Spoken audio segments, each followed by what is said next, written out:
안녕하세요. 김성길 목사와 함께하는 사람 이야기 제2단원의 G7 과정입니다. 자, 이 시간은 16-7회로 마무리를 지으려고 합니다. 자, 우리가 지금 하나님의 성품에 대해서 공부를 하고 있습니다. 우리 인간이 뛰어난 이유는 하나님을 닮은 존재로 만들어진 거죠. 그래서 하나님의 존재로 만들어진 우리 인간은 육체만 있는 게 아니라 하나님을 닮은 영혼이 있습니다. 그래서 이 영혼이 해야 될 일이 두 가지가 있는데, 하나는 하나님과 내 영이 늘 하나가 되는 일을 하는 거죠. 이름으로써 영이 건강합니다. 그 다음에 이제 두 번째는 내 영혼 속에 들어있는 하나님을 닮은 재능, 속성들을 개발해서 세상을 다스리는 일이죠. 자, 하나님과 가까이 하는 것이 우리 영혼이 건강하고, 세상을 다스리는 일은 우리 영혼 속에 있는 하나님의 성품, 재능들을, 하나님 닮은 재능들을 개발해서 사용하는 겁니다. 자, 그래서 우리 안에는 하나님을 닮은 이 성품, 재능의 영역 5가지가 들어있는데, 첫째 유일성, 둘째 인격성, 셋째 거룩성, 넷째 사랑성, 5번째 영원성이라는 성품입니다. 이게 하나님이 가지고 계신 속성이에요.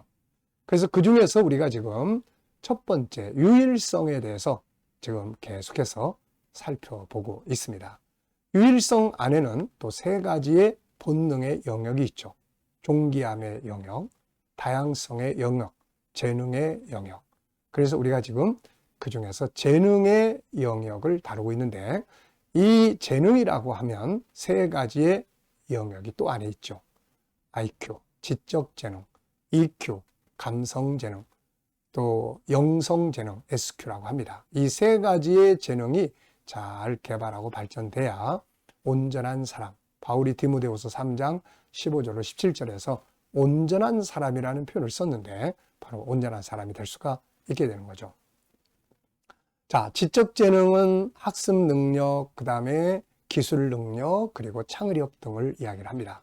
이게 있어야 세상을 다스리죠.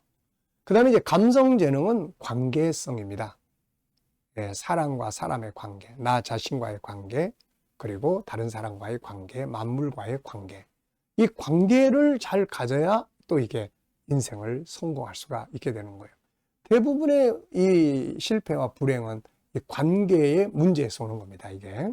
자, 그래서 관계를 다루는 것을 EQ라고 합니다. 감성 재능. 그래서 이 감성 재능에서는 크게 2가지를 공부를 하게 돼요. 첫째는 사람의 감정을 이해하고 지지하고 응원하는 거죠. 내 감정, 저 사람의 감정. 이 감정을 이해하고 지지하고 응원하는 것. 2번째는 관계법을 훈련합니다.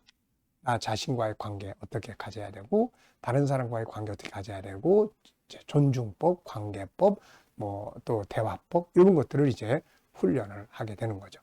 자, 그래서 요 EQ라는 요 책에서는 여기에 이제 목차가 쭉 있습니다. 2페이지를 한번 보시죠. 2페이지 보시면 먼저 1장에서는 EQ의 의미와 중요성이 뭐냐. 그 다음에 2장에서는 감정은 어떻게 형성되는가.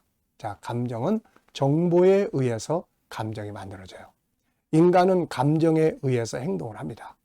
그래서 나타나는 행동이 있을 때는 안에 그것을 행동하게 하는 감정이 형성되어 있다는 거. 이 감정은 어떤 정보에 의해서 만들어졌다는 거. 감정이 변하려면 정보를 바꾸면 된다 하는 것이죠. 자, 그래서 인간과 감정, 이렇게 우리가 1, 2, 3장에서 정리를 했습니다. 그리고 이제 4장부터 12장까지는 이제 자기 감정, 내 감정을 어떻게 관리를 해야 되느냐 하는 부분이었는데요. 여기서 크게 4가지, 여기에 5가지, 크게 3가지로 정리를 했습니다. 여기서 크게. 첫째는 사전 관리를 잘해야 된다. 사전 관리. 사전에 아프기 전에 내 감정을 건강하게 잘 관리해야 된다. 그래서 5-14를 살아야 된다. 요 이야기 했고요. 그 다음에 건강한 감정을 유지하기 위해서 이제 2번째 파트로는 건강한 감정을 유지하기 위해서는 장애 요인을 제거를 해야 된다. 5-14를 살아가면 건강한데 이것이 살아가지 못하게 회방하는 장애 요인들이 있단 말이죠. 그게 뭐냐면은 여기 이제 쭉 설명했죠. 우선 죄성, 죄성을 요게 가로막는다. 그래서 죄성을 제거하는 거. 이제 두 번째는 뭐냐면 잘못된 습관을 제거하는 거. 그리고 어려운 환경을 극복하고 정보를 수시로 바꿀 줄 아는 것. 네 번째는 사람과의 관계를 잘 극복하는 것. 이런 것들이 이제 장애 요인을 제거하는 일이 되었습니다. 그리고 이제 세 번째는 아픈 감정을 치료하는 거예요, 이제. 이렇게 했는데도 불구하고 내 감정이 아파버렸어요. 그러면 셀프 치료의 방법들을 여기 쭉 소개를 했습니다. 그래서 10장에서는 심리치료 15가지 도구 사용하기. 요게 이제 자기 존중법 15가지예요. 자기 존중법 15가지 훈련하기. 요게 아주 치료 효과가 좋습니다. 그 다음에는 이제 영적 치료와 약물 및 환경 치료 이야기했죠. 그리고 1:1 치료와 10단계 치료 과정. 요게 이제 내 감정을 치료하는 데 필요한 방법들이었어요. 그리고 이제 13장부터는 상대방의 감정과의 관계입니다. 그래서 좋은 관계 갖는 방법, 좋은 대화법, 상대방의 감정과 친해지는 방법 8가지, 그리고 아팠을 때 치료하는 방법들은 내 감정을 치료하는 것과 똑같습니다. 그래서 아픈 감정이 생기면 어떻게 치료하라고 그랬습니까? 자존감 높이기, 훈련하기, 그 다음에 영성치료, 그 다음에 약물이나 환경치료, 그 다음에 1:1 치료. 이건 5-14를 가지고 맞춤형으로 치료한다는 것이죠. 그 다음에는 치료의 10단계. 네. 자, 뭐 어려울 거 없죠. 일단은 인간 속에는 감정이라는 게 형성되기 때문에 이 감정을 어떻게 컨트롤할 것인가. 그래서 내 감정, 상대방의 감정, 내 감정이 아프기 전에 건강하게 관리하기 5-14. 내 감정이 건강하게 살려고 하는데 장애물들이 있어요. 죄 문제, 습관 문제, 환경 문제, 인간관계 문제. 이런 걸 이제 다루는 거죠.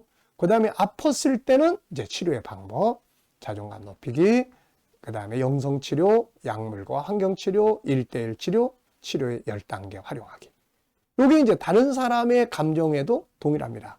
그래서 일단 상대방의 감정 이해하기, 감정과 친해지는 방법 8가지. 상대방의 감정이 아팠을 때, 자, 자존감 높이기, 그 다음에 영성치료, 그 다음에 약물이나 환경치료, 그 다음에 1:1 치료, 맞춤형. 그 다음에 치료의 10단계. 내 감정이나 다른 사람의 감정이나 이렇게 활용하시면 감정 관리를 잘 할 수 있습니다. 세상을 살아가면서 참 중요한 것이 관계입니다. 그래서 전에도 말씀드렸지만은 직장이나 이런 데서 실패한 사람들의 그 유형을 이렇게 보면 93%가 이 관계에서 실패한 거예요. 7%만 능력이 부족해서 실패합니다. 그러면 이제 관계를 잘 갖기 위해서 항상 바로 알아야 될 게 감정이에요. 그래서 우리가 상대방이 막 분노하거나 이런 현장을 볼 때 그 겉에 나타나는 걸 보지 말고 속에서 아파 있는 감정을 이해하고 그것을 공감하고 또 그가 무엇 때문에 저러는지 원인, 본능의 욕구를 찾아서 그걸 도와주면 자연스럽게 관계가 아름답게 이루어지게 됩니다. 막 속상해 죽겠는데 너는 왜 그래? 그런 것 때문에 그럼 더 화나죠. 이럴 때 누가 자기 속상한 감정에 조금만 공감만 해줘도 화가 풀리게 되고 이런 미안한 감정을 만들게 됩니다. 자, 이 감정 관계 잘 이해하고 관계법 잘 훈련해서 인간관계, 사물과의 관계, 나 자신과의 관계 꼭 승리하시기 바랍니다. 자, 이제 다음 시간부터는 이제 재능의 영역 3번째 SQ, 영성재능에 관해서 살펴보도록 하겠습니다. 혹시라도 책을 필요로 하시는 분들은 KDM 훈련원에 연락 주시면 이건 시중에는 판매되지 않는 책들입니다. 그렇게 하시고 잘 계속해서 진행해 가시기 바랍니다. 자, 그동안 수고하셨습니다. 감사합니다.